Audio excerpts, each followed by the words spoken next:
Welcome to Origin Stories. I'm RD. I'm Parrot. We're telling stories behind the digital art revolution. Each week we interview top artists and live stream with the community. Let's go. Today is tomorrow's origin story. All right.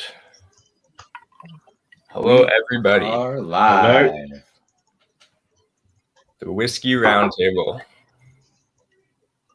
We all made it. So I'm RD. Here's Parrot. Bill Ellis is here. Eric Young is here. Our whiskey bottles are here. Gentlemen, want to each share what you've brought to the table today. I think Bill, you may have the most fancy whiskey. Why don't you lead off? I've got a Dalwhinnie Winter's Gold. Eric. Eric's bringing the blue. I got the American malt. Classic. Johnny Blue. Parrot. Amazing. We got Pendleton from Canada. And I'm bringing the Lafrogue. And we're off and running. So, okay, why are we here? Everyone. Cheers. So guys, why are we here? Let's do this first. We made this a priority. It kind of started as a joke, but here's what happened.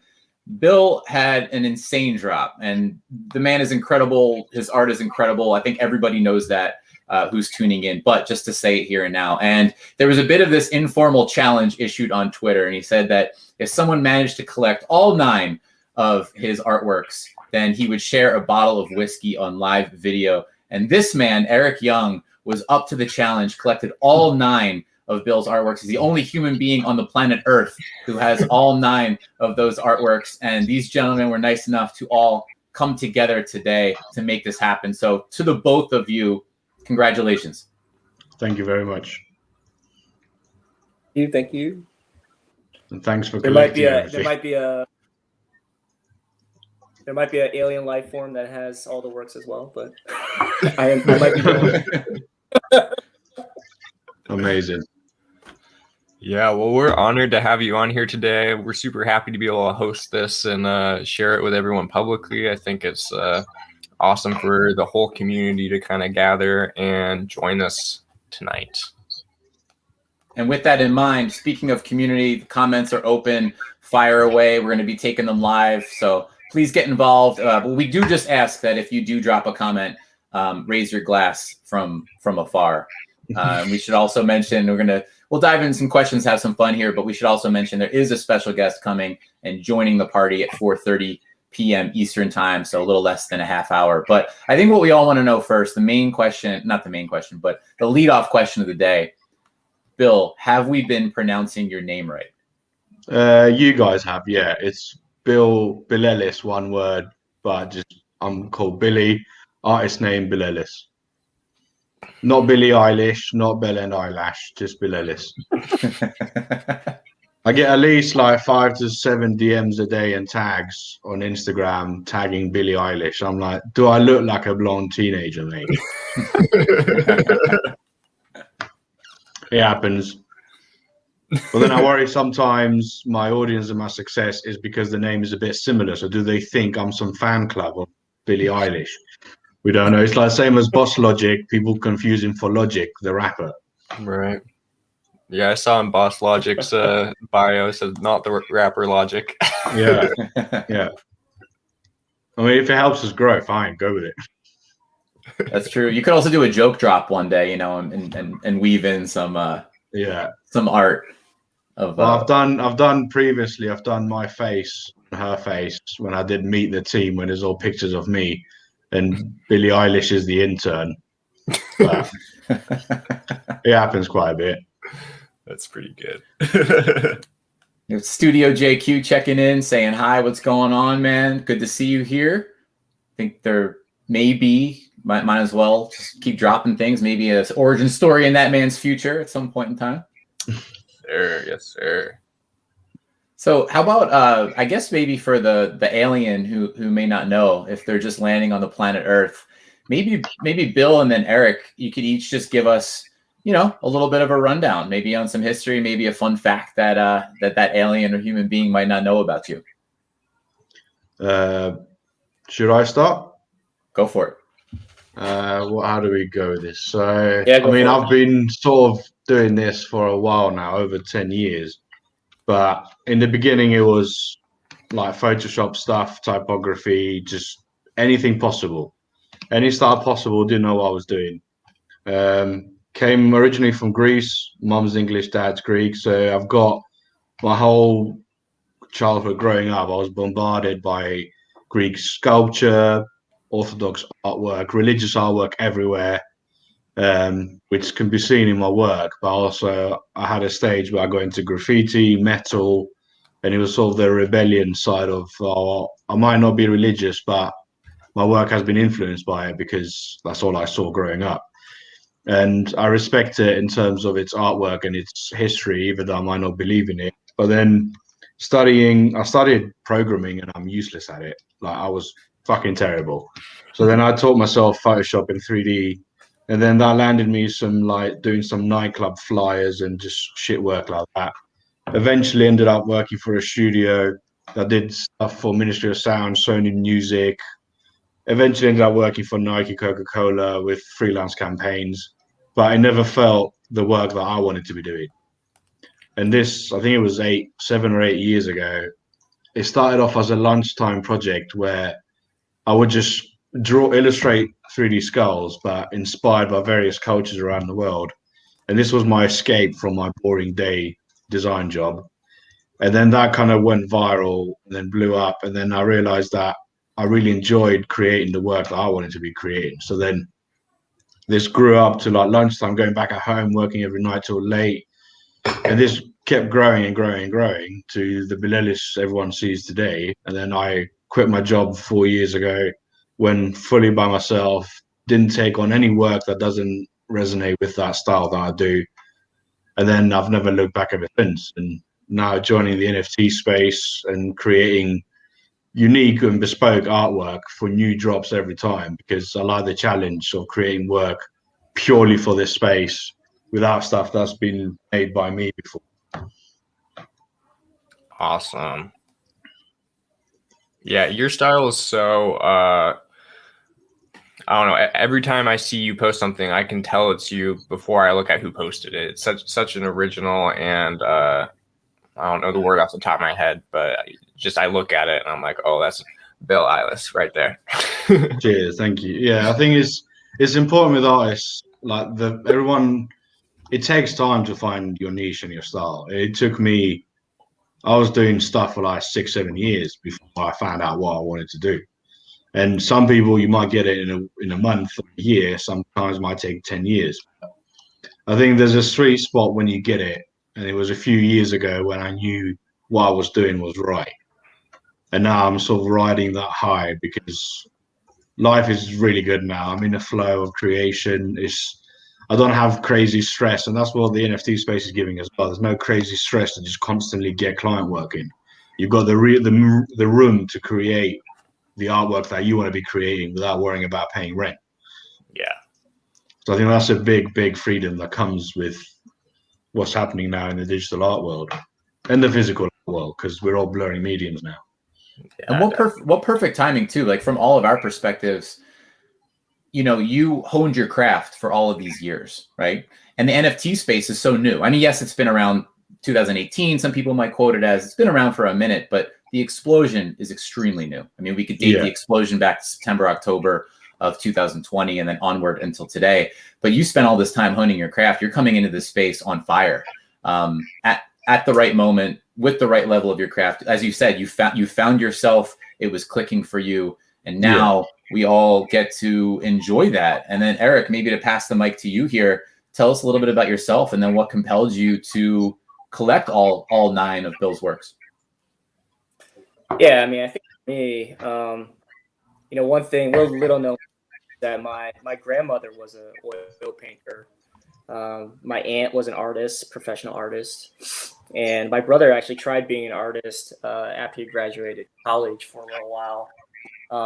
So, when NFTs kind of came around, it was, I saw it and I always kind of reflected back on their experiences and thinking like, wow, like if if this technology was around back then, how different would it have been for them, right? And so, that's part of what I think has, it's been part of why I appreciate art. It also kind of led me to really, explore the space and to really start collecting. And I made it very obvious that it was Trevor Jones's Picasso's Bowl that really kind of lured me in. It was the kind of the visceral nature of his that got me onto Nifty. I started kind of reading about what NFTs were. I remember back when CryptoKitties was a thing, and the use case for NFTs was very, very clear. And so that kind of just started rolling. And when I saw Bill Ellis's work, I thought it was just very, very different than most of the things that you see in the NFT space, right? It's very, very much fine art. And if you want to collect something, you want to collect something that's really special. And so, that's kind of how I looked at it. And that's why I went after the entire collection. And, that's kind of how I like to collect, right? I like to not just get one piece out of a collection. I think it's when it's possible and when it's, within your means, I try to collect the entire collection. And I think you see that in how I collect, other works and other artists as well. Just because, there's meaning in those works, right, that kind of go together, right? And so, rather than having one onesie items, I really like to have the entire collection if possible. I can personally appreciate that so much about a series, especially when you see an artist at such a level putting so much just emotion and craft into those pieces. And if it does resonate with you, and like you said, a very important point, if you do have the means to go after and to target something like that, is an incredible feeling to put a series and a collection together. I want to check in. We have Emotional commenting in here. We have Fuckrender commenting in here saying, Bill, you are sassy. What's up, everybody? Yeah, let's get this comment section going. Everyone, bring your whiskey glass or your beer glass or your wine glass or whatever it may be to this round table. For 4:13 p.m., we're gonna have the party expanding in just 17 short minutes. Bill, maybe we could go to a quick question because we did get a very thoughtful question from David Lisser. And hang on one second, let me get my cursor back here. Let me pop that in here. From David Lisser. Shout out David Lisser. Here it is. I want to know how the artists feel about work that is very similar in style to their own signature aesthetic. Obviously, art works in waves, and there are certain schools. But in particular, there is all caps a lot of work that looks like Bill Ellis's. Now, it's not like he has sole right to use a skull and some gold detailing, but I've seen stuff that just looks like a straight ripoff. So, how do the artists deal with this, or do they just brush it off and crack on with their craft? My opinion on the topic has changed through the years. There used to be a time where it would really annoy me. Obviously, every artist has been inspired by someone. It's my ethos is I get inspired by everything around me. It can be tattoo art, it can be Satanist art, it can be Christian art, it can be Hindu art, it can be Buddha, any religion, any street art, any digital art. I'm inspired by Fuckrender, Foria, Alexi, Malavida, all kinds of people, Rafa Grassetti, Boss Logic. The key thing, in my opinion, is being inspired is amazing, but you can be inspired. The key trick is to make it your own. So the real recipe is you can grab all these inspirations from around the world, but it's not unique and it's not your own voice if it's someone else's recipe. The point is, what do you add to the plate? Because everyone can just see something that works visually and try and replicate it, but that person has spent 5 to 10 years constantly fucking up and trying non-stop hours a day to create something that looks appealing to their eyes and to other creatives and its audience eyes, and gathering the respect and the history and the heritage of the influences in that work that makes it the work that it is. So it's easy to just see something and make a variant of it, but then I don't see the hard work that's gone into it. I've seen a lot of people that started off sort of mimicking my work and then gone off to do completely unique and different stuff, or just add a big twist to it. And I think that's the key thing with art is we all get inspired by other artists, but how do we make it unique to our own creative voice? That's the key. Very well. Parrot, what do you think about that? I think you're the other voice in this room that can really speak to that.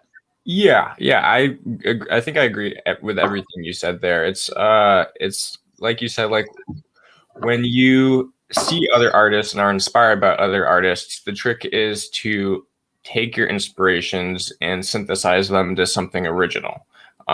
Which I think, like you said, it's so easy to see something that already works and then not take any risks and just recreate something that works. And that's probably perpetuated by social media these days, especially like Instagram likes, and they see someone so successful and they say, oh, I can do that. And the reason they say I can do that is because they see it works. And they see, they don't see the 10 years that you put into it, drawing from your religious and street art and digital art and fine modern art and all the art history and influences that you have that created your special and unique voice.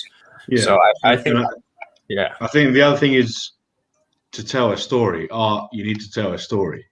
So you can tell the difference when an artist is telling a story through their visuals, where it's just like an easier sort of rehash of something done before.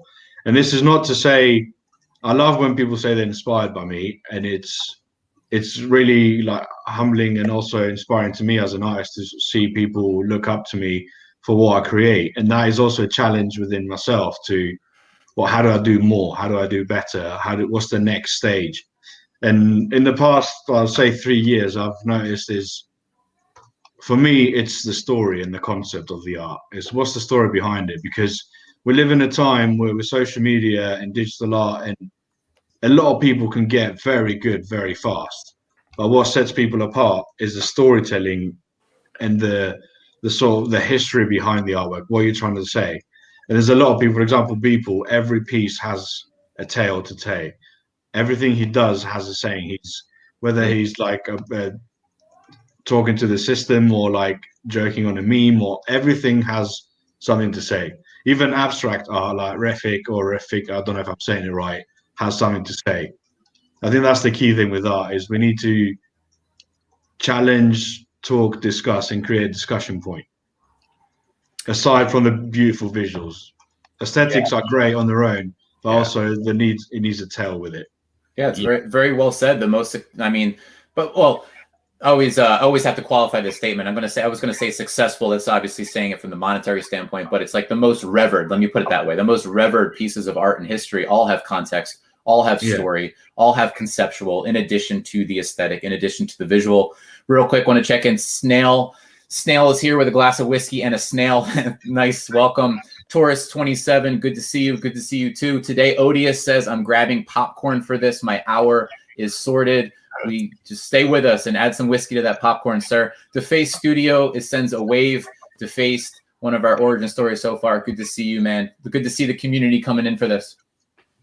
Yeah. Eric, what do you want to talk about today, man? What's on your mind?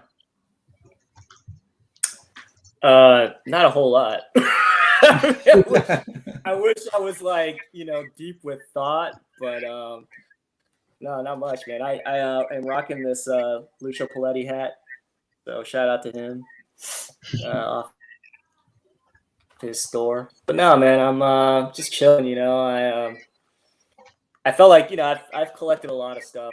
The market's hot. It's really, really hot right now. So I'm pretty with my collection right now. I feel I feel like I've done my job.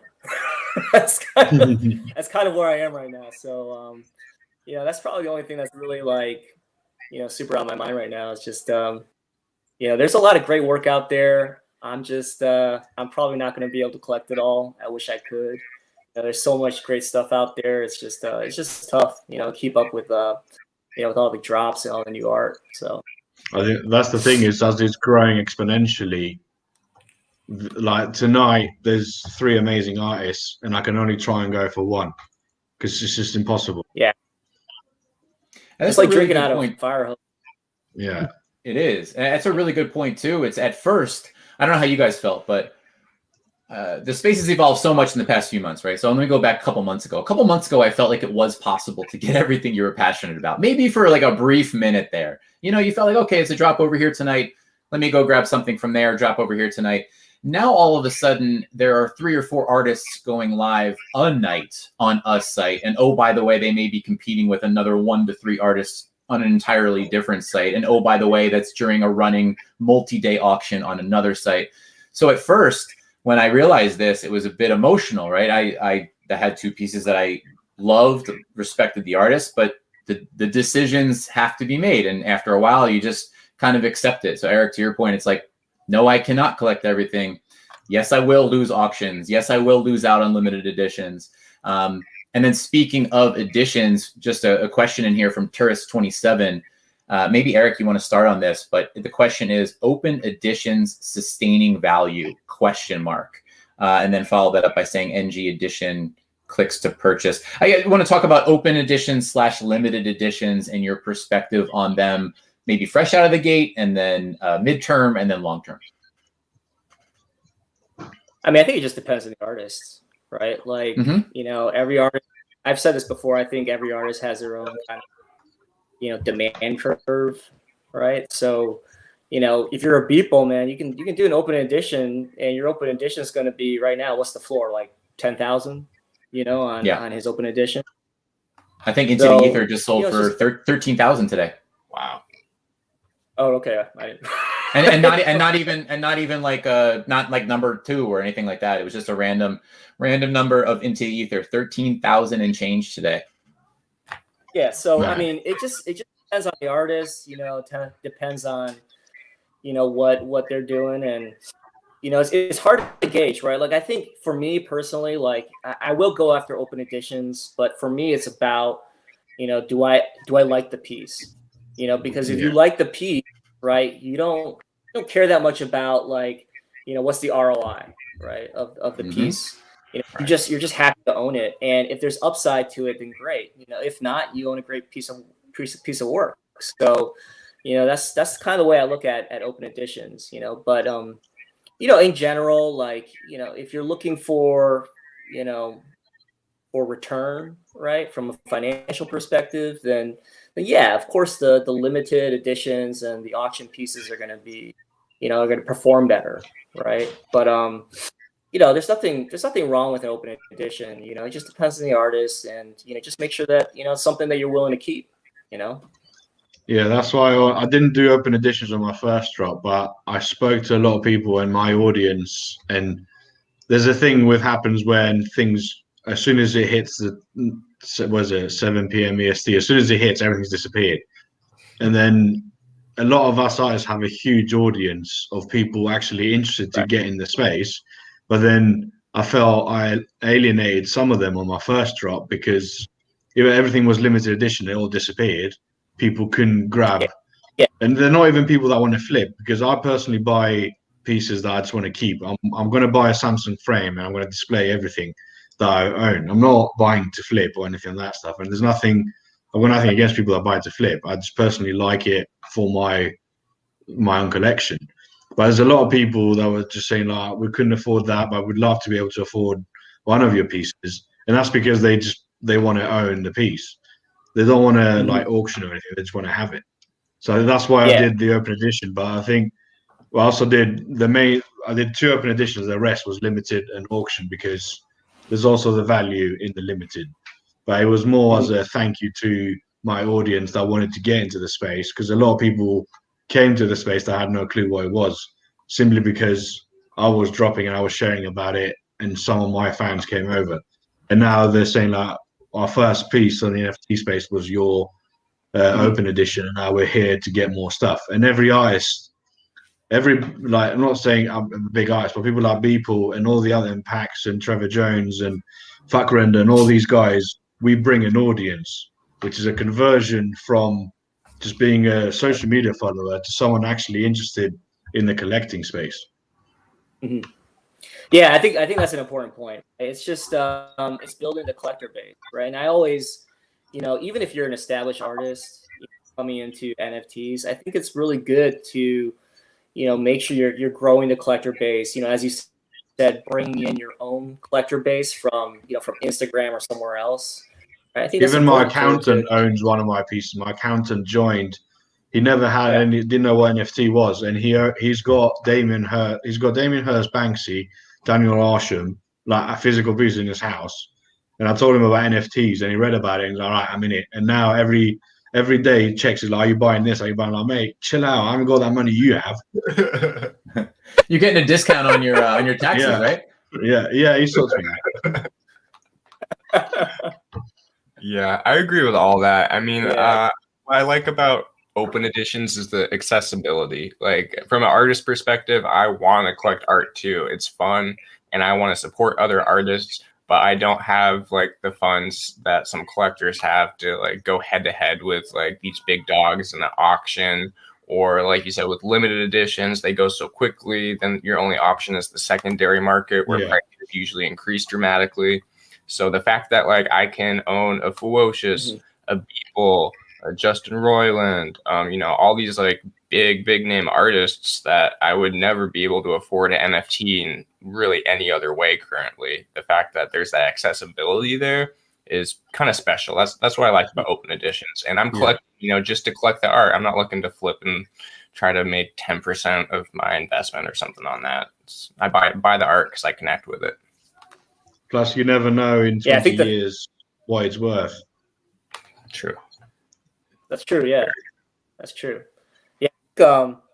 What really kind of I don't know. It kind of frustrates me when I see on the market, somebody bought an open edition and they're, like, oh, this isn't gonna, yield a return, and they go and put it back out for like less than what they bought it for. I mean, that's just kind of stupid. I see it all the time. What are you doing? I don't know. Just keep the peace, like you said, you don't know how it's going to perform in the future. You should have bought it because you liked it, not speculating, right? Just those stupid things, right? That's the thing. The same thing happens in the physical art world as well, and with prints and all sorts of stuff. It's just, I guess, it's like mentality of collecting to flip sort of thing. Everyone's thinking short term right now. And it's understandable, right? Because the space, again, we go back to what we talked about before. When was the space created? But when did the space really pick up steam and explode? September, October, November, however you want to frame it. That's really recent, right? And you have all these people that are working and I'm guilty of this sometimes too, working in these really compressed time windows where a week's worth of activity or 2 weeks worth of activity happens in a 24-hour span. So if someone buys a piece to flip and something doesn't happen for 48 hours, they freak out and you see it. It's as clear as day. The price starts dropping rapidly, and you can almost palpably, just through their postings, just through their literal price postings, you can feel them freaking out through the platform. And so maybe just whoever's in our community here, just chill. I think it's because as well, everything's online and everything's on like social media and everything's trackable. Because in the physical art world, it's never so fast. It's never so quick. And then when we follow artists that we like, they might do like one collection a year, one collection every 2-3 years. And yes, there's a beauty in the speed of this, but then there's also a bit of an issue because it's growing so fast. We will miss artists. So then each collector will have to find and do the research of who they really want. And it's a good thing because it means the space is really growing and no one will be able to collect everything. So but there's also a bit of pressure on artists. I've decided to do 3 to 4 a year. I don't want to rush a collection just to get it out there. It needs to feel special to me. And I think the problem as well is I'm addicted now to the tease and the hype and the growth. Because what happened in the second time is I had my trailers, I had my concept, my story. I released slowly and slowly. I know what I'm doing for the third drop. I can't say anything yet, but it's going to be bigger and better. But I need the time to create it how I want to create it. And I want to be sort of confident with it before I show anyone else. Because at the end of the day, artists are their own worst critics. So if I don't like it, why would anyone else like it? That's a really smart. Oh, go ahead, Eric. You go. No, I was just gonna say, you know, I think that's the right way to do it, right? It's just you know, don't drop constantly, right? If you're an artist, just focus on quality, and the quality will you know, prove out, right? You'll do well, you'll be more successful if you have quality pieces, right? I mean, collectors want good stuff, right? And they can discern between, you know, good work and lazy work. So, you know, I think that's the right way to go. It's just, you know, make sure it's right for you, make sure you put in the time, and that, you know, when you look at it, you're like, wow, this is amazing, right? That's how you should feel if you're going to mint it. Yeah, real quick to wrap that up, because I think we do, Parrot. We have someone who's knocking on the StreamYard door, but real quick, just to tie that thread up, there's short term, there's midterm, and there's long term thinking. And Bill Ellis, no surprise with your art as incredible as it is, no surprise. I think personally, just to share my 2 cents, that you are approaching this in the exact right way. I'm not here to put anyone on blast. I did see someone on any platform, I'm just going to throw it out there, someone dropped very soon or released art very soon in conjunction with something prior to that. And I thought to myself, oh, like it feels too soon. It feels too condensed. It's almost one thing tripping over the other. And I worry, and it's something I respect. And I thought, oh man, I just don't know how that's going to play out 3, 6, 9, 12 months from now. So I really love that thought process. 3 to 4 drops a year, very well thought out, teased out, creative process, breathes, context breathes, no surprise. You are who you are. Parrot, do the thing, do the deal. All right, special guest adding now. What up, dude? Oh, yo, what's up, guys? Man of the hour. Hey, man, dude. Honestly, I have no idea, like, how I ended up here, dude. Like, I don't know what I said, and I was like, yo, like, I was like talking to Roger, and then one thing, and then the next one, and then next thing you know, I'm here. Crashing the live stream, dude. That was very good. Cheers. Have you got whiskey? Where's your whiskey? Oh, wait, is this a whiskey thing? Everybody's drinking? It's a whiskey roundtable, right? No. You know why? Because I need to do it after the drop. You know what I mean? I don't want to like anticipate anything, so I'll try to send you guys like a DM with like a, you know, like cheering with Fred probably. Amazing. How's everyone doing? We're great. We're great. We are here. We are celebrating the passing of the torch from a Bill Ellis smashing drop to a smashing drop that is tonight. I know you don't want to put any expectations on it, but we can do that for you. Right? It's going to be annoying that we won't be able to get anything. I'm going to try. Yo, I'm trying. Yeah, we're all trying already. Everything's ready, prepaid. Everything's there. Oh man. It's kind of like mine, dude. That happened to me with yours. Like I was trying to get like a limited edition, and like they were like more than the ones that I had. And dude, literally like in like 0.1 seconds, I just couldn't get anything. I had the same thing, like everything like prepaid, everything set up, and I couldn't get anything. I kind of had to go with like one of the open editions, which is like so dope as well. But like I really wanted the limited one, but like yeah, like it was impossible to get, man. Like that was like insanity.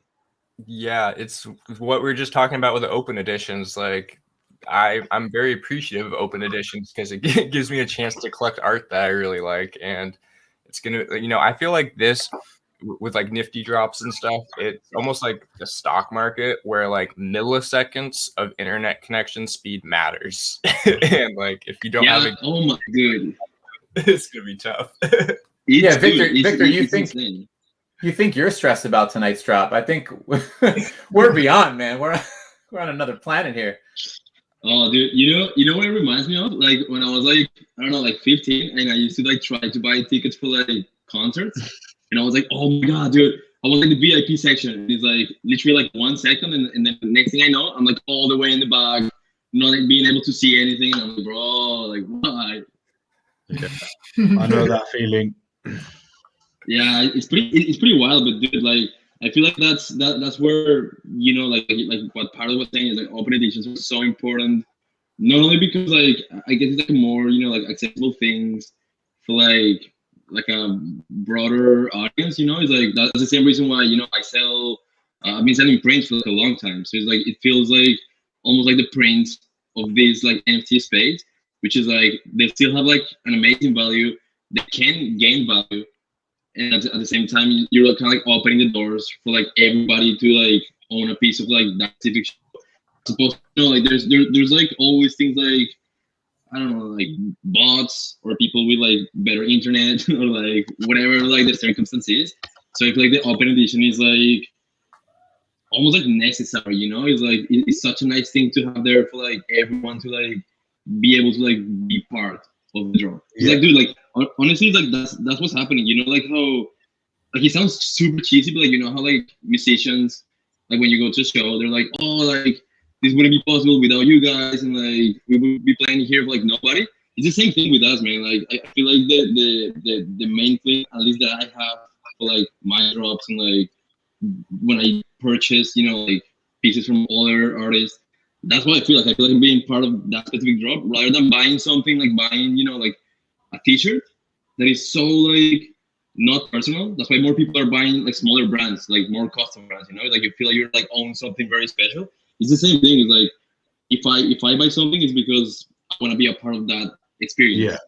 If it's a show, if it's like a concert, if it's like an indie drop, if it's a gallery, like a real gallery show, like it's really, at least to me, it's very, very important to like feel part of something, and like you feel that that community is like so real at the same time, you know. I think it's important as well to have levels, because not everyone has the fun some other one might have, because everyone wants to be part of it. And it's nice because everyone's audience is diversified, and it's nice to appeal to your fans, whatever level they're on. Is you got the open editions for people that just want to collect the art. You got limited editions for people that really want to get involved and try and get it, and they have a higher price value. You got the auction pieces for everyone. I think it's a fair level to have a bit of everything. Yeah, dude. Like not everyone has, you know, the same means to like participate in something. And I hate, you know, like I like to feel, you know, like to belong to something exclusive, because you feel like special, right? You're like, oh my god, like everyone wants to be a part of this, but no, everybody can, and I am part of this. So like you feel VIP in a way, but I also hate that feeling of like only these people can be part of this. You know what I mean? It's like I feel like it has to be fair, you know, in a way that is still, you know, like it doesn't damage damage like the intention, like the initial intention that you had with a specific, in this case, I guess, drop. But still making sure that everyone that, you know, like really enjoy your art can be a part of it. And like especially with like, you know, like people buying stuff in like other countries, right? Like I was mentioning to Roger the other day, like if I, you know, like translate US dollars into like the current like town, which is Colombia, dude, like $500 is a month of rent and groceries. You know what I mean? So like not everyone has like not only the means like in terms of like having a good job in like North America, but there's like countries that just because like the currency is not good, or the economy is not that good, for them being able to own like an open edition that is $300, that somebody's like, oh, I kind of have this one because I want to be a part of it, but it's kind of like I couldn't get the limited edition that I wanted, so I'm getting this one. For them, owning that $300, you know, like dollar open edition is like they've been saving for 2 months to be able to get it. You know, like for them, something like a huge thing for them. So I feel like it's very, very, very important to like have something for everybody, honestly. Guys, let's do a quick comment check. We got some stuff building up in the chat here. We have Fuck Render checks in, says Victor, and sends a bunch of hearts. We have Today Odious says, my blood pressure is through the roof because of this drop. Fuck Render says same. Today Odious says he has emergency services on speed dial for when he misses out on the limited editions. I think that speaks to what you were saying about the open editions. Hopefully that brings the blood pressure down a little bit. And Fuck Render says it's going to be the worst because he's going to be at my place during the drop. And then we got a question from Tourist27 to Victor. Where was that? Ask Victor if he showered since his last interview with RD. He's wearing the same beanie. I'm wearing the same beanie, but dude, same beanie, same t-shirt, different underwear, dude. That's the way to do it. That's the best way to do it. That's what I do, man. Nice. Oh Who asked that? It was wait, who asked that? Tourist 27. Oh my god. Dude, The 27th of the tourist gang. no, dude, I feel good. Don't worry. How are you seeing the questions in here? Like, can you see like people like writing stuff? I don't see anything of that. Yeah, they're all coming in. Fuck Render says, ha ha ha ha. Oh my god, it's Parrot checking in saying, Yeah, we're filtering because everyone hates you. Of course, dude. Okay. Honestly, I don't get as much hate as like Fred, dude. Or me. I get so much hate. Oh, if you put Jesus on Instagram and he doesn't look like Jesus normally does, you're blasted. Bill, you do such a good job of posting those hilarious back and forths where like you play into what someone is saying. Oh, it's fun. So funny. Yeah, there's more coming. I mean, it's pretty intense. Like I always do. Like I have like the biggest mouth in the world. I'm always like careful with like talking about something like that. I'm like, I don't want to like. I know nothing. Don't talk to me about anything of that. No, I love sarcasm being like British and all just sarcasm back. Have it. What's your best comeback? Nah. I think you can pull it off, dude. I'll be the worst at it. The important thing is to just detach yourself and just be like fully sarcastic and don't fall into it, no matter what they say.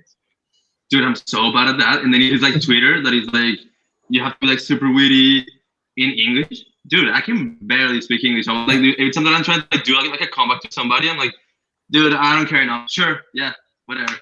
You win. Yeah. I don't care, dude. It's crazy, dude. I think Riley's checking in here. What's going on, Riley? How are you, man? Dude, nice.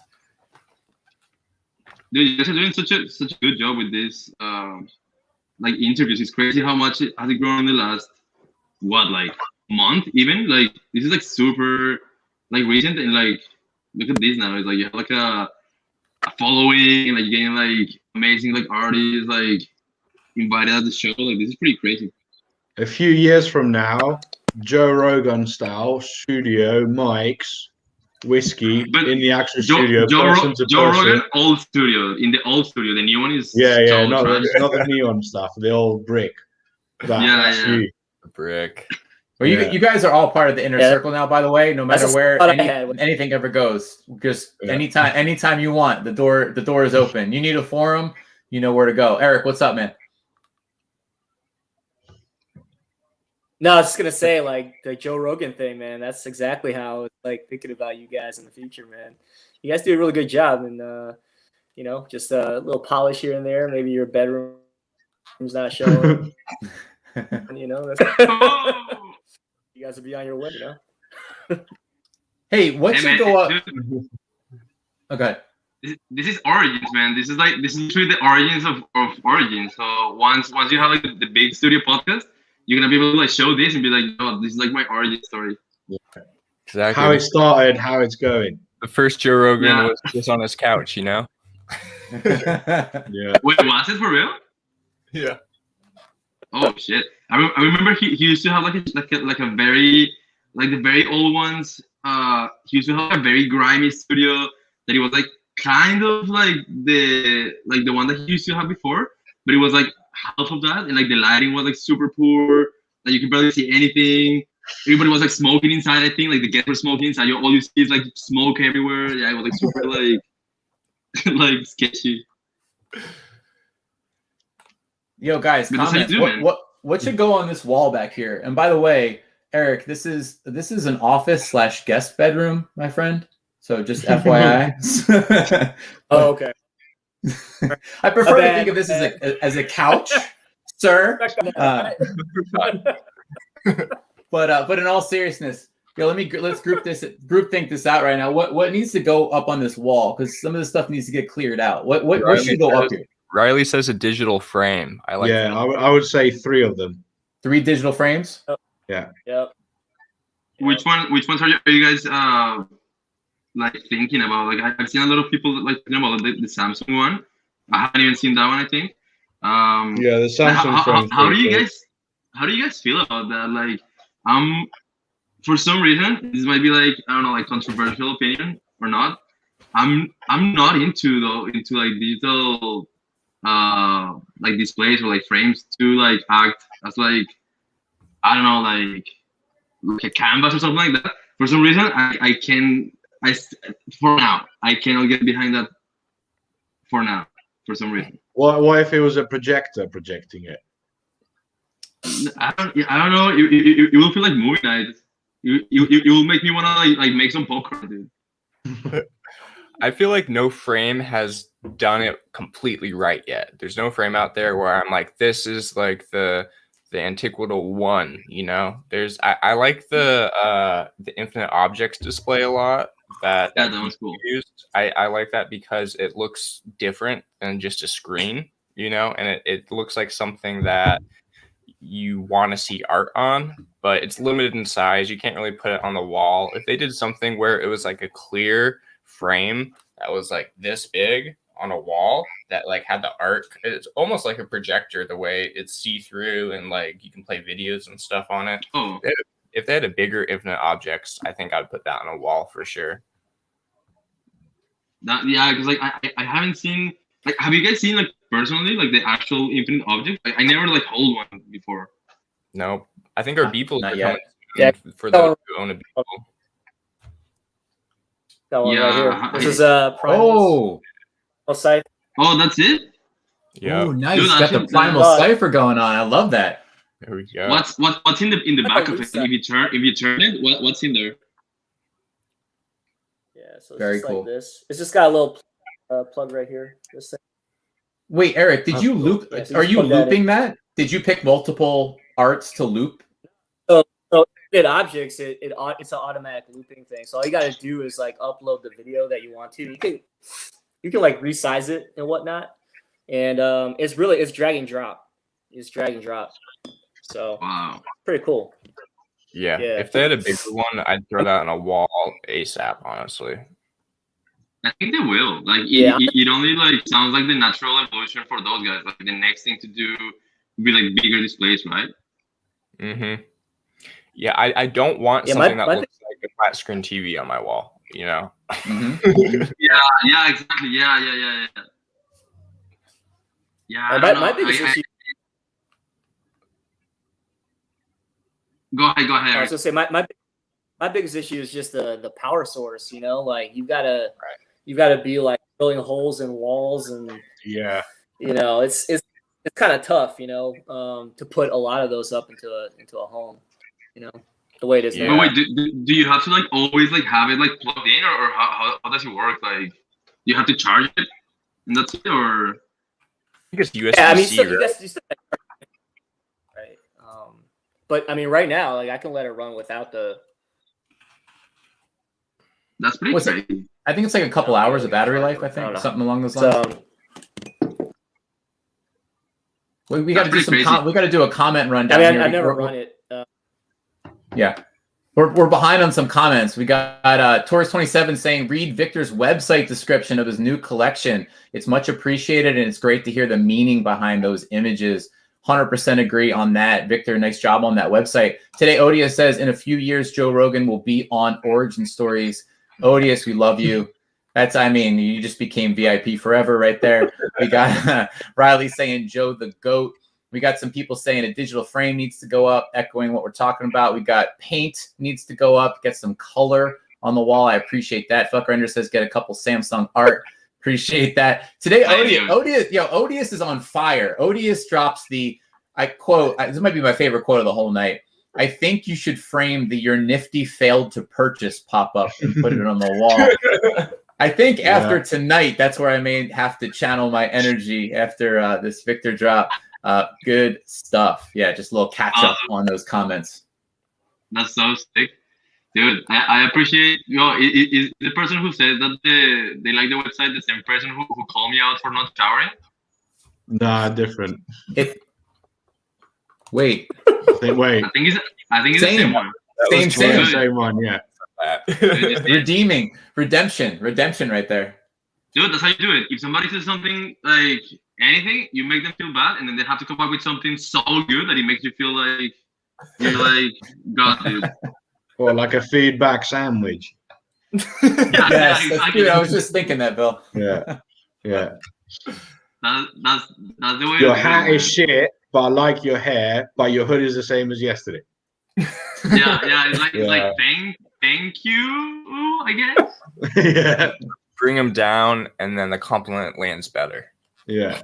So the confidence is very low. So no matter what your compliment you give, it's a little bit better. It's like, your hair's not that bad today. Oh, thank you. Dude, that's how I live my life, dude. Dude, that's awesome, man. It's great that people are looking at the website. It's like not everyone, like really takes time to do it. Like I feel like there's such like a short, like attention span, including myself when it comes to like most things, especially because like these drops happen so fast, and like there's like it's not only you, right? Like there's like two amazing artists at the same time that I am. So like for somebody to like take the time to like sit down and kind of like read through that, like I appreciate it. What is it, Taiko? Something. I forgot the username. Wait, which one? Whoever said that, thank you so much. Oh, Tourist, right? Tourist 27. Tourist. Why did I say Taiko? Hey, I was gonna say maybe we should give a little shine. You mentioned other artists dropping. Maybe we should talk about some other stuff going on. We have Roger Kilimanjaro. We have Arc4G dropping tonight as well. Maybe as a little placeholder, Parrot and I both like to play this game. We usually do it. We pull up the Nifty Gateway activity feed and just see what comes in, and just kind of use it to shout some people out, to talk about maybe someone's has weak hands and is trying to release their open edition. We get to talk about strategies and stuff like that. But everyone game for doing a little impromptu Nifty Gateway activity feed game. So done. Let's do this. All right, let's do Go it. for it, man. If anyone, oh, nice, Parrot. Look at you. We're on Eric's profile right now. Oh, had to do that. Just checking out all 9 of the Bill Ellis skulls right here. Oh. Here's one for Nifty. Would be cool to be able to organize your collection. Agreed. Yes. Oh, 100%. 100% to arrange it however you choose. That because I got 3 Tarkas and now they've been offset and like they don't match anymore. And if anyone see my Instagram grid, it's like anal how fixed I am to lines and things matching. That's what is so important. I think about like places like Decentraland and Crypto Voxels and Sonium Space, where collectors have the ability to like place their art and showcase their art in a very special way. I was just running around Decentraland this past weekend looking at the 100X art collector space, where a bunch of collectors put up their own museums. Gultra, Gabby, Giannis and Akira, Max Stealth, a bunch of those dudes had some really cool museums that you could run around in like a video game, and they got to place the art how they wanted to. I really like that. It's very cool. It would be nice to do it in Nifty or on Super Rare or within the marketplace itself. Though I agree with that. Yeah, it makes sense. I mean, dude, like even if you buy, even before this, like if you buy something like for your house, like if you buy like 3 canvases from somebody like years ago, and then you go to your house, dude, you're like kind of like designing your house around those things, right? Like you move them around, like these 2 go here, and then that one go there. So like it only feels like a natural thing to do, especially with what you were saying. Like everybody is like nowadays like so like anal about like the feed, whatever it is, if it's like like Instagram and Twitter. So I feel like that's like the natural thing to do for sure. Look at that, dude. Look at this, even better than the activity feed. We found an even better page. Nice. One of Dude, these it's almost time tonight. I like this. I like this. Everything connected. First of all, love the title. I feel like Victor, you do such great meaning behind your art. I can like feel the meaning and the story behind it. I like this everything connected, and it's like this mirrored image right here. Thank you, man. Yeah, dude. Yeah, appreciate it. I honestly, I love that people, like pay attention to detail, right? Like I feel like you guys, especially like if you come from like an art background, you're by default somebody that pays attention to details. So this is kind of like made for those people, and even for the people who are not used to like, like not even me, but like previous drops who have like little Easter eggs, or like future drops that have like little like an extra layer of like, not even complexity, but like an extra layer of like interest and like attention to detail. When people pick up on that, it feels amazing. And when people that never thought about those things, they actually start to think about those things because of that, it's like the best thing in the world. Yeah, like Bill, when you offered the Easter egg of if someone collects all 9 of my artwork, so I'm going to join you for a bottle of whiskey. I mean, that was the best Easter egg of them all. I was pretty fan. I didn't expect anyone to do it, and because of that, we're now here. It's true. Well, you know what I tell Parrot all the time off air, and I think on air, and I hope on air, and I'm going to tell all you right now, like this whole scene, right, that is now starting to blow up and is now starting to expand, and there's a lot of different people coming into it, a lot of different people with different interests coming into it. It's all created on the art, right? There's no scene without the art. There's no scene without that original Bill sculpture and craft and creativity. There's no commentary without that. There's no whiskey night without that. There's no collecting without that. Just want to say that. I mean, that you are like the origin story, right? Like Bill, Victor, Parrot, shout out some of the people in the comments, fuck Render, Odious, etc., etc. Like you guys are the literal origin of this space. And I think, Eric, I hope I speak a little bit for you as well, but it's like we are all witnesses. I don't know if I'm getting too out there, but thank you. That's what I mean to say. Thank you. Good, yeah. And hey, us it's artists pretty sick to be in it. Wouldn't have this space if it wasn't for the collector's interest. It goes both ways. I think it really does. It's a symbiotic relationship between artists and collectors that that back and forth, that dance that really creates all the magic that we get to experience every day here.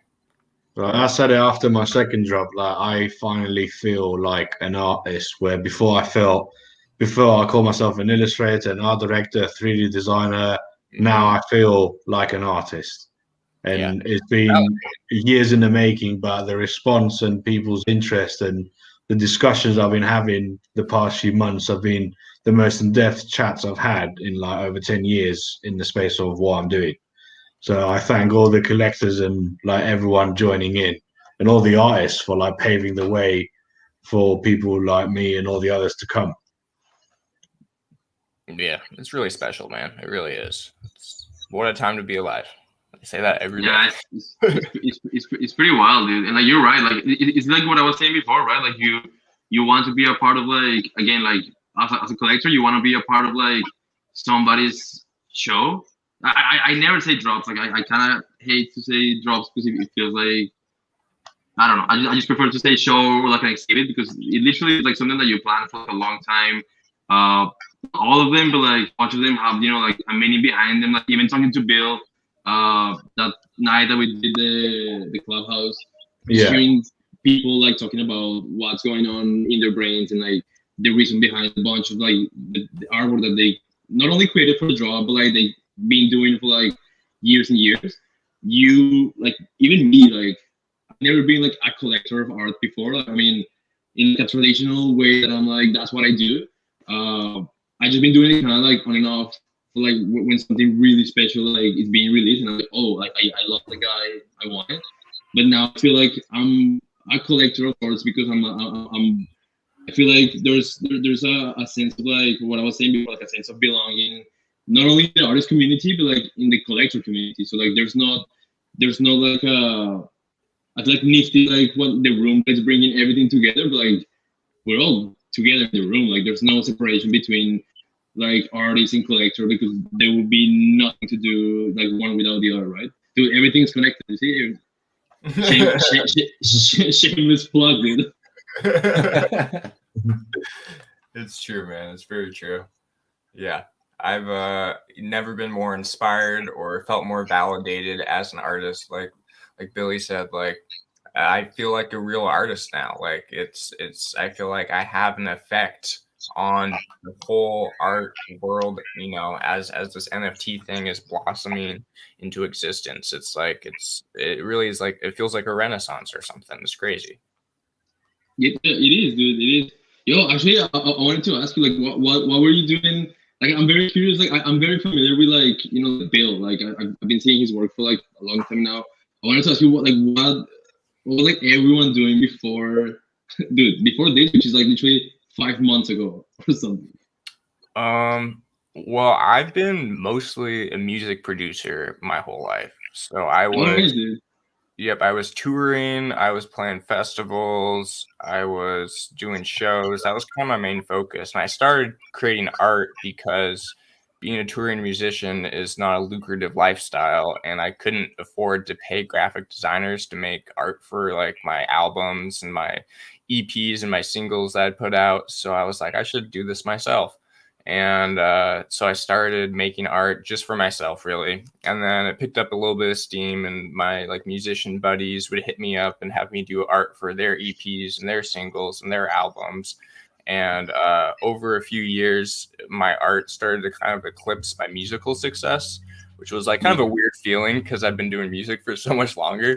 But I really started to dive in the past few years, and I did an everyday series inspired by people for about a year, and was really just doing a lot of client art, mostly for musicians, nightclubs, festival posters, stuff like that. And then, over the summer, joined the NFT world and was really able to, I would always create art for myself. That was, you know, it became a very large creative outlet for me, just like music, and client art was kind of this like thing I had to do to pay the bills here and there. But being able to just create from my soul and, you know, put what I feel out into the world through art has been a blessing. And being able to, you know, pay rent and groceries and stuff and more through the NFT space has been the most awesome experience ever. That's pretty wild, dude. And that's awesome, dude. I didn't know that you were like a musician before, and like I can relate to that so much. Like that's what I was doing. Not recently, like I've been like, luckily I've been like fortunate enough. I've been working in art like forever. Like literally, like I only have one job like besides from art, and I have it for like a day. Like I didn't even went to like the first day of the job. So like I've been working on art for literally since like I've been working, like since I've been making money. I've been being able to like live from my art. So that's very, like, I've been very, very like fortunate about it.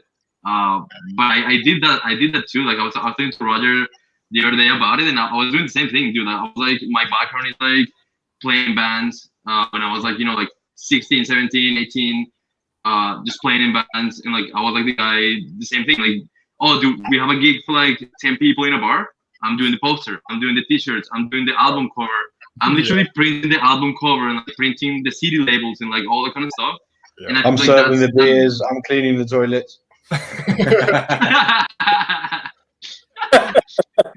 It's real one-man show. Dude. Yeah, exactly. But that's wild, dude. That's crazy. I was doing Uber Eats a bunch last year, just like delivering food to people and stuff, but not this year. So I'm real grateful to be here in this space and being able to share my work with everybody and, you know, really make a living off of it. It's been really a blessing.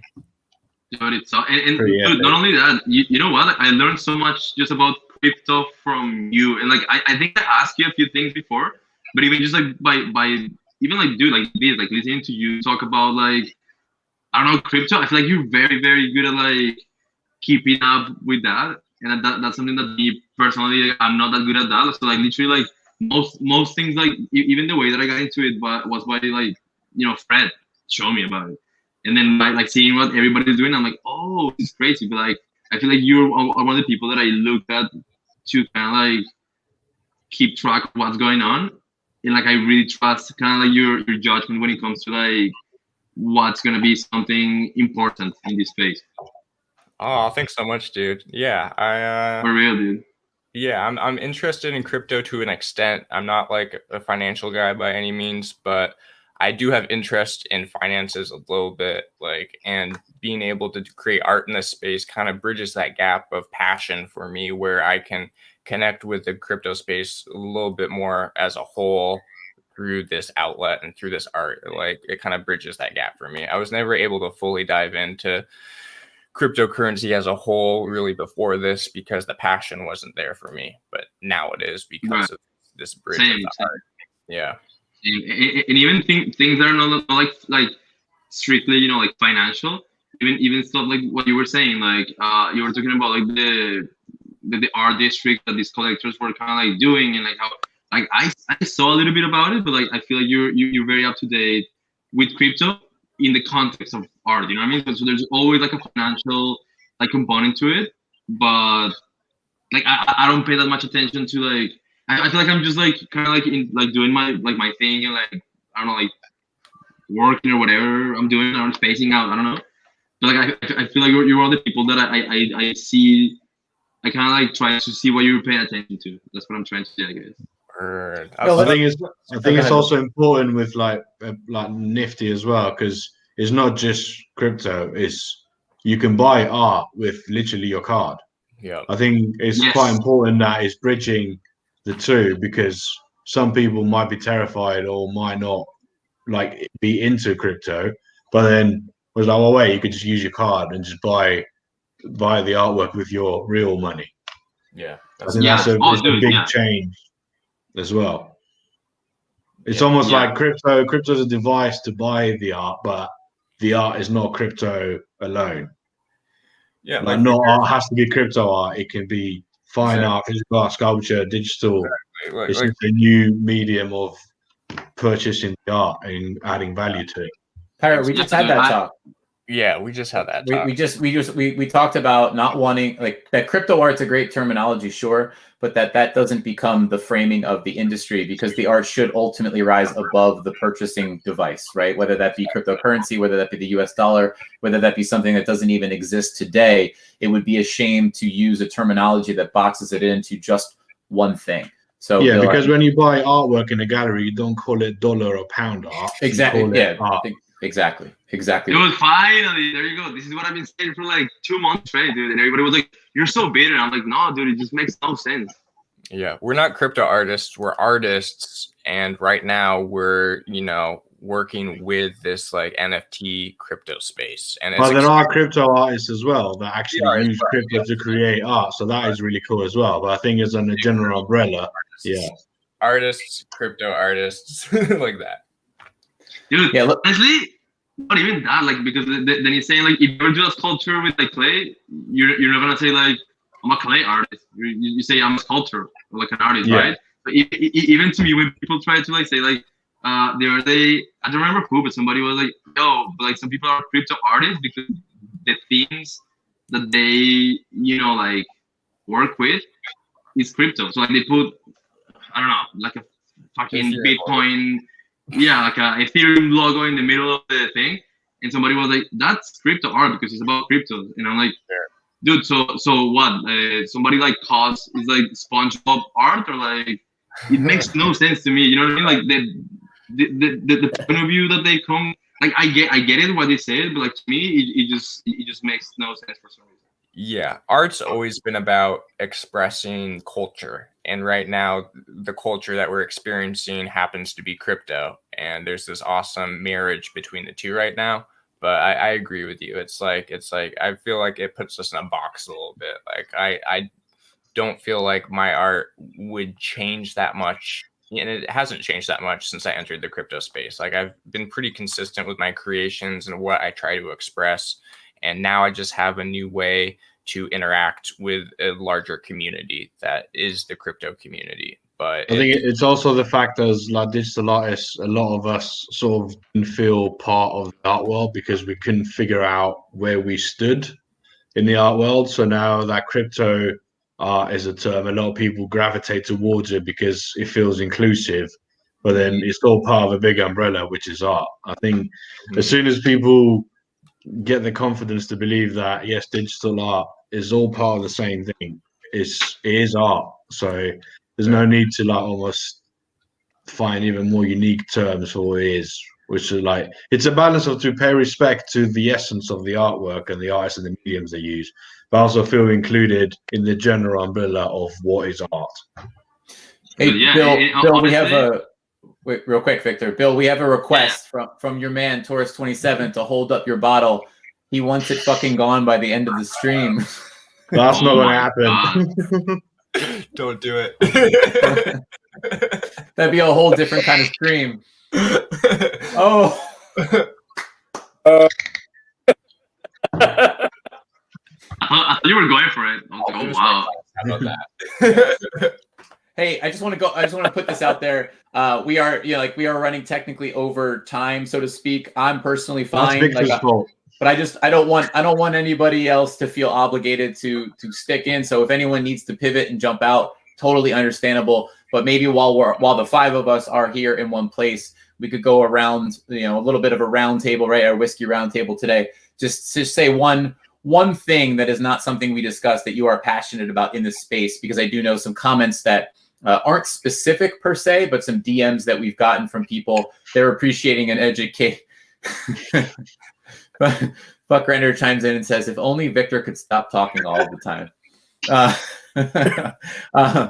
But if we could go, we've gotten a lot of DMs about this forum and educating people on the NFT space. I've had some people say that they're a little bit lost right now, that they're just jumping in, that they're finding this, that they're saying, this is a really interesting space. I appreciate art. What's going on here?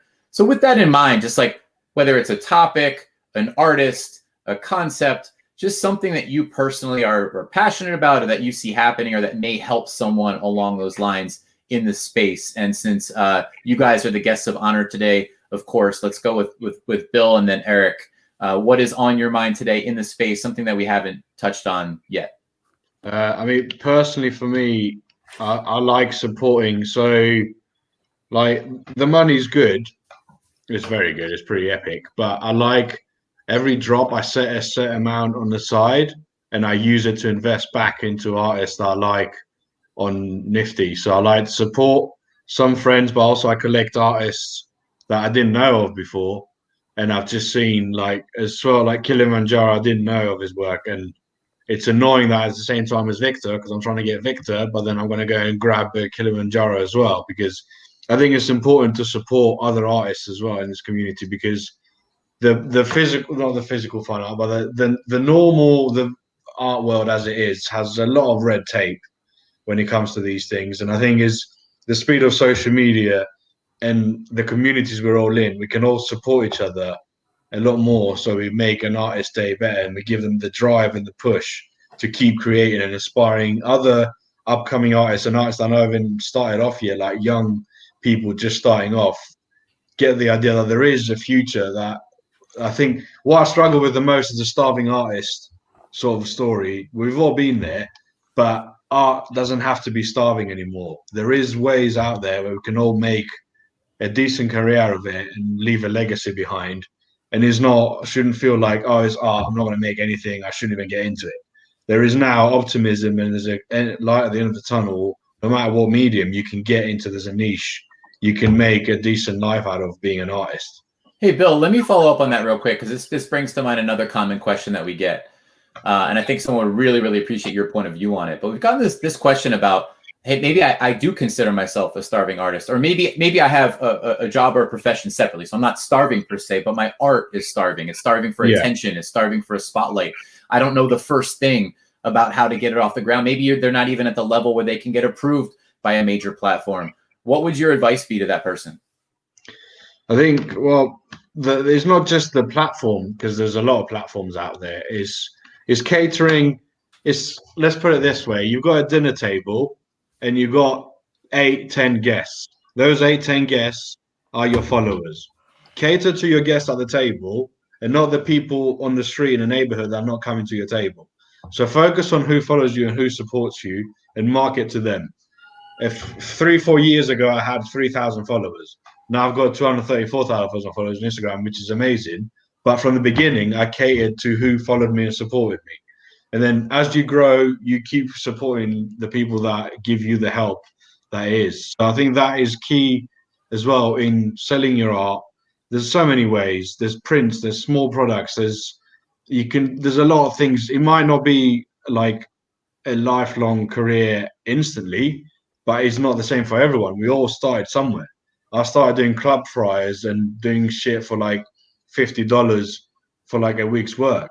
And you all grow to a point where you get the confidence, you get the support, and you get the artwork that is valued the price you set it to. So the only thing I always say is just keep on it. Like personally, art is an addiction, whether it's good or bad, it is an addiction. And if I'm not living and breathing it, I'm not saying overwork myself, but it's who I am. I am an artist. This is what I do. So it's good to have hobbies. It's good to have outlets, but not every hobby can become a job. I do photography for fun. I'm not going to price my photography. My photography is all right. I could sell prints. I could contact clients, but I'm not going to because it's not who I am. It's good to have hobbies. I think it's easy to find a hobby and think, oh, this could be my career, but how bad do you want it? That's the main thing. If you want it that bad, you will make it happen. Boom. What legendary words right there from a legend. I think that's a really good advice. I hope maybe we'll clip that out and put it somewhere else, because again, I know it's a question we've gotten multiple times. So Bill, thank you for your perspective on that. Eric, what are you fired up about? Well, I just want to kind of second what Bill Ellis was saying about artists supporting other artists, because I think, you know, as artists become more successful, and you know, they're going to be potentially the whales in the space, right? And so I'm waiting for the day when artists start blowing out other collectors on the auctions. I'm actually looking forward to that. So you see it happen, right? Like there are certain artists who crush a drop, and then all of a sudden they're in the streets the following week, just smashing in there in auctions or in limiteds or whatever it may be. Yeah. I mean, I think everybody has their own financial situation, so you know, it's not like, you know, there's any pressure to do it. It's just you know, over time, you know, 5-10 years, right? I mean, you know, you could amass a fortune and really help out up and coming artists. So I think, you know, I really kind of echo the words by Bill Ellis. You know, from a collector standpoint, I just think that, like, if you're new in the space, you know, go after pieces that, you know, that speak to you. Go after pieces that, you know, you think, you know, are special. And look at artists that, you know, are going to continue to push the boundaries, right? Because that's really what it's about, right? If you're an artist, right, it's about creating, it's about doing the next best thing, right? You know, artists are not, you know, they're not static, right? They're humans on journeys, right? And you know, as a collector, you get to participate in that journey, right?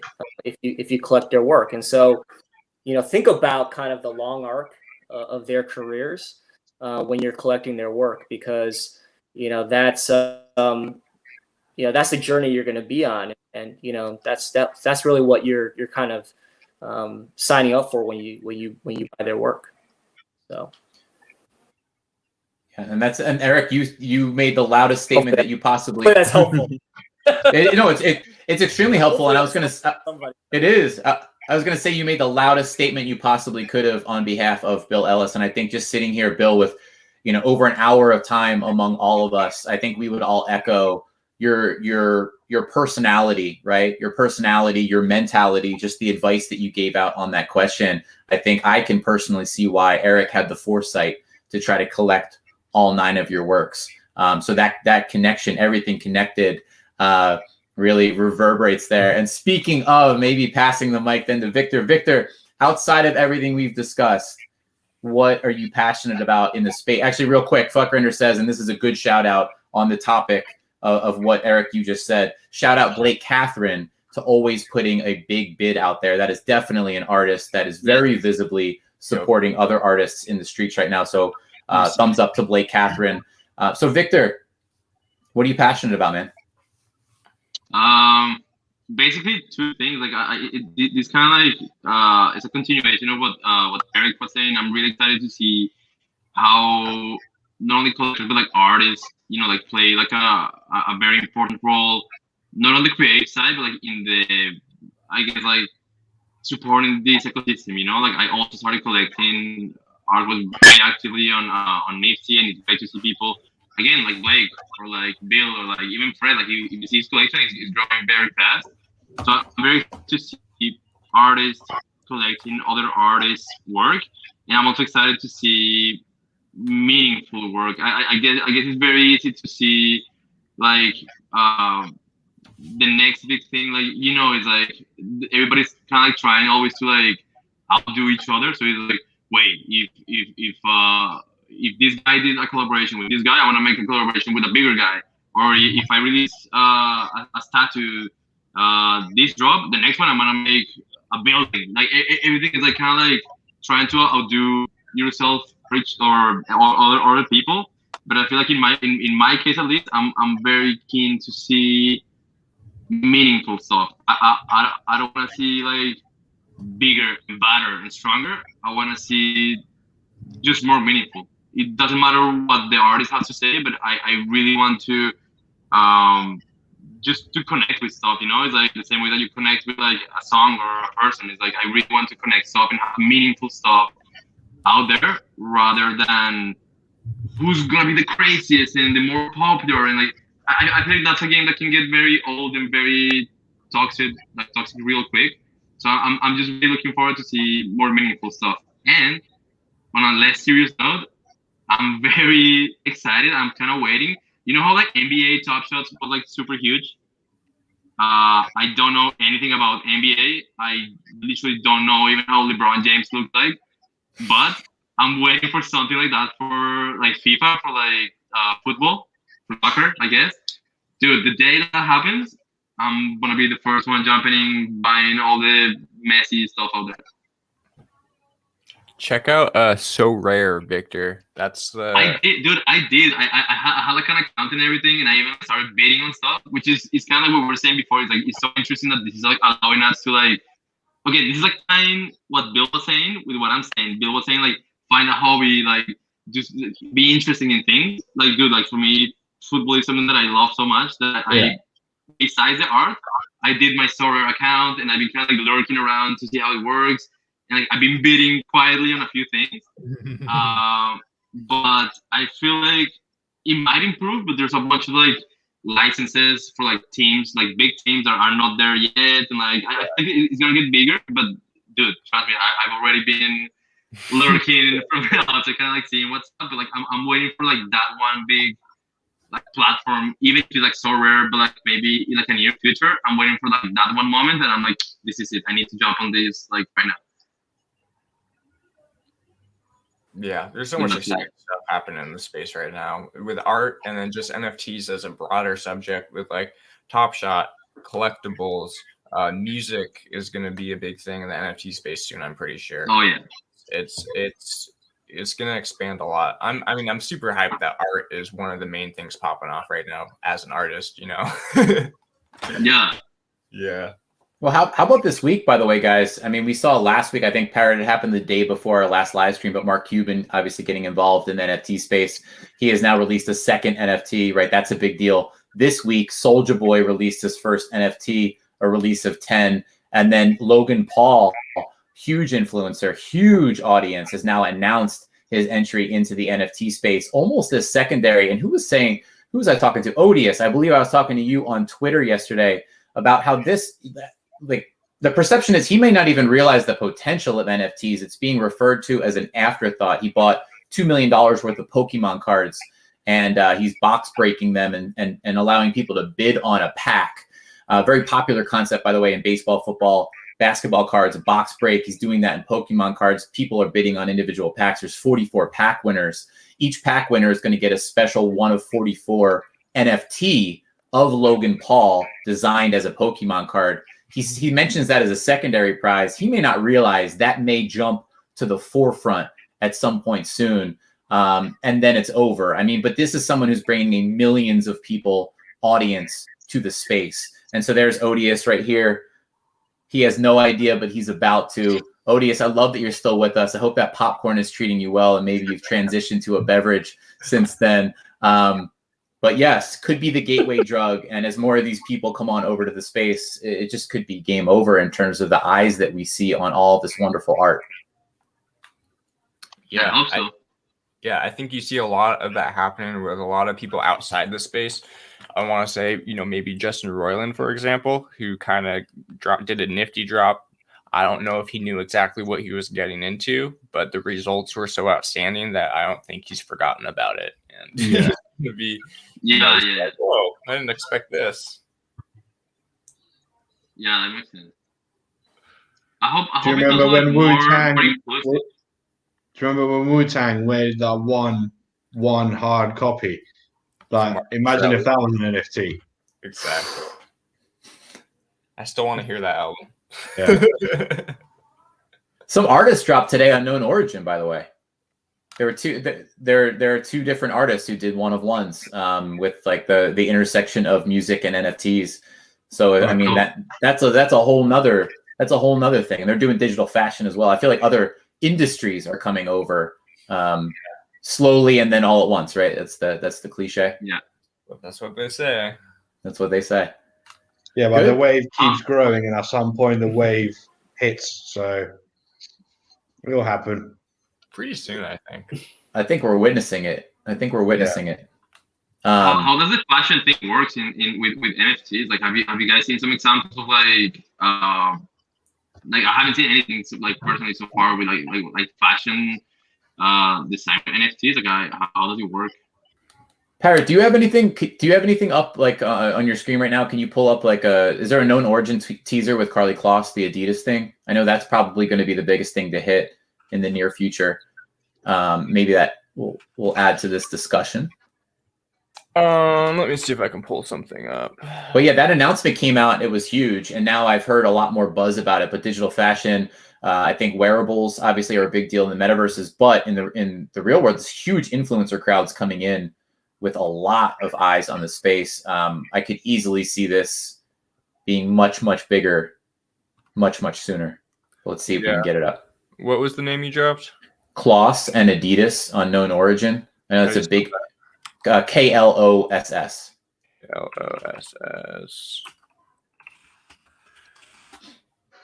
Here we go. Found it. All right. Screen share. Yeah, I mean, I've obviously seen a lot of digital fashion for like metaverse, Decentraland outfits, masks, shoes. I know Fubo's just had a shoe that they were wearing when we were running around in Decentraland the other day. It was like it's cool to wear it in the metaverse, like you said. But I think we'll see a bridge between that and the real world. Here we go. I mean, this is going to be massive. This is a huge influencer in the space coming in, bringing a very specific angle that we haven't seen before. I don't know if those eyes translate. I don't know if it just becomes a huge blowout of the digital fashion and NFT space, but it's just massive.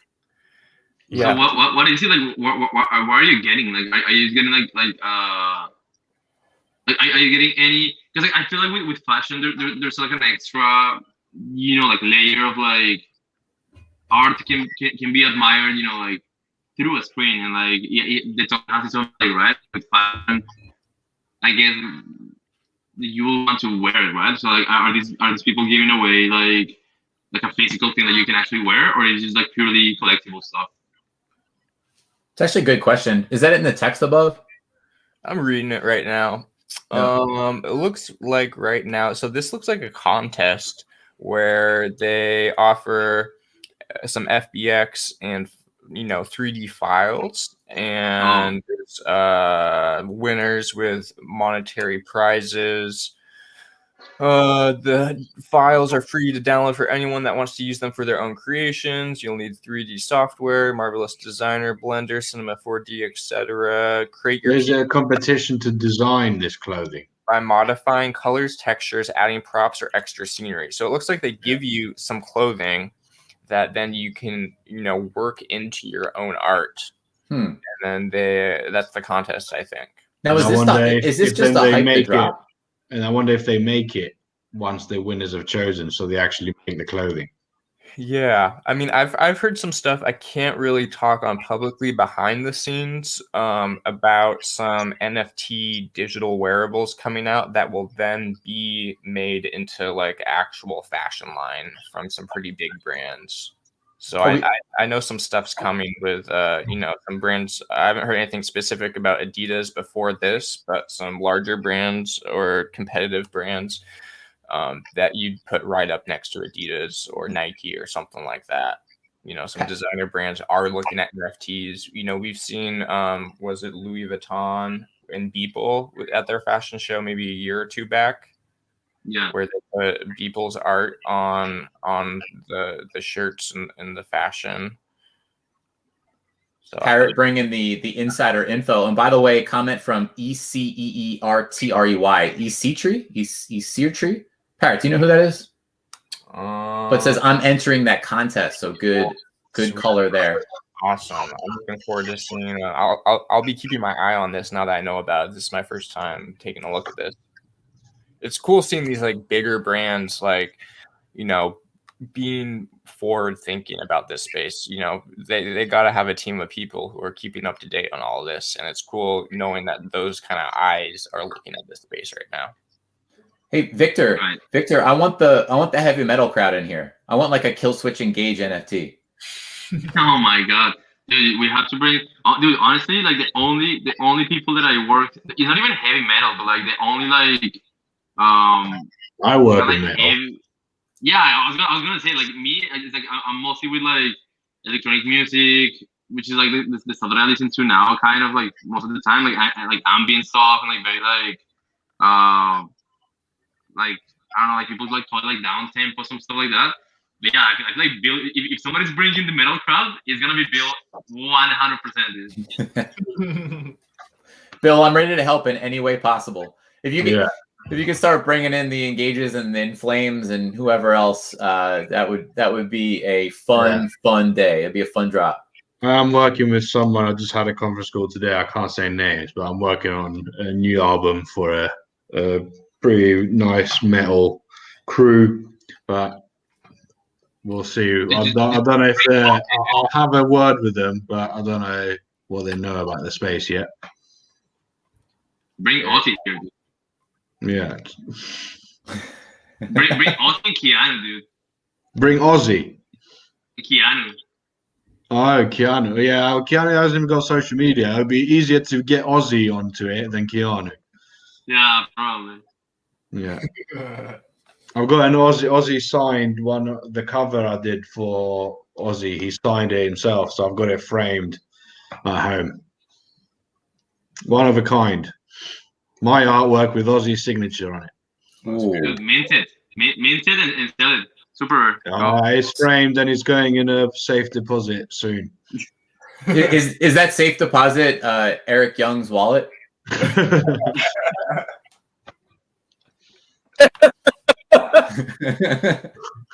Put it as the 10th. Yeah, I like to know too.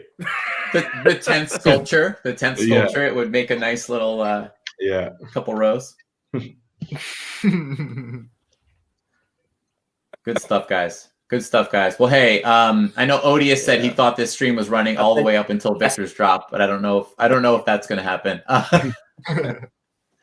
dude, I have to do it. I was supposed to go to Fred's house later. Let's do it. Let's continue from Fred's house.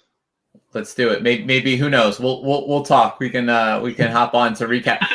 Maybe that will be a good energy to get out after I smash my computer post box scooping up all of Victor's pieces. Oh man. Thank you so much, man. Absolutely. Thanks, guys. Well, I'll talk. Bill, thank you so much. Bill Ellis, by the way, we got the pronunciation once and for all. We were saying it right all along. Not Billie Eilish, right? But Bill Ellis. Eric, one of the absolute most impressive NFT digital art collections in the world. I was going to say the space, but in the world. Very clear. When Parrot, when you were just scrolling through Eric's collection, it is just massive. There are complete series in there, just endless, incredible NFTs. What you're doing for the community, what you're doing for artists, what you're doing for the space in general is unbelievable. We didn't touch on the super rare account either. It's yeah, we only focused on Nifty. Victor, drop night tonight. And that's What was that, Eric? I said that's the secret account. You know, that's the one you got to go digging for. It's nice too. It's nice too. I can attest. Victor, everything connected. It's happening. It's happening in an hour and 25 minutes, no matter what time zone you're in. I think we'll all be there. I think all of the viewers will be there. I think there will be humans and machines and aliens alike all there. Everything truly is connected tonight. I think, speak for all of us, we wish you nothing but the best. I think before you were on, I said something, right? And we saw this happen with Bill. We saw this happen with Philip Horas. We saw this happen. Well, I say in the past tense, we're going to see this happen. I'm very confident saying that. We're going to see this happen with you. We're going to see this happen next week with Fred Fuckrender. Yeah. There are very clearly artists who are in this. They are in this for the long term. They are bringing a career trajectory, a level of craft, a level of creativity, and they're rising. And no matter how loud the noise gets, no matter how broad the industry gets, they are rising, and it's deserved. And you're next. You're next, man. Wow, dude, you're gonna make me cry. Thank you so much. That was awesome. No, but I do really appreciate it, and thank you so much for like first of all for like having me here. It's nice to see I've talked to Bill and you before, but like I think this is the first time that I see like Eric. So like it's very nice to like see you guys here in Paratude. I think this is the first time we talk like live, So it's very nice to like put a face to like a name and kind of like get to know a little bit more like the people who are involved in this space, like you said, like for the long term and like very, very, like dedicated to it and that they really believe it. So it's very nice to kind of like get to know you guys more and like finally like some of you like just meet you just now. So it's like, it's awesome. It's an awesome feeling. I really appreciate it, man. Yeah, thanks everyone for joining us today. This has been super fun, and I'm glad we could facilitate this all live on Origin Stories. It's feels really special that everyone felt comfortable and excited to bring this energy here. It's super, super awesome. Thanks for sorting it out. Yeah. Yeah. Man. Yeah. Thanks, guys. Yeah. All right. We'll see you all tonight, and the door is always open. I think Thursdays, I have a hunch Thursday nights are going to be party time, or Thursdays are going to be party time in the Origin Stories. It doesn't always, Parrot and I, every now and again, it's got to be you and I, but the door is always open to just come in here and jam at any odd hour. So invite is open. Thank you, everybody. Thanks, guys. Until next time. Cheers. Cheers. Yes. Cheers, everyone. With my AC and Thank you, guys. All right, peace, guys. All right. Bye.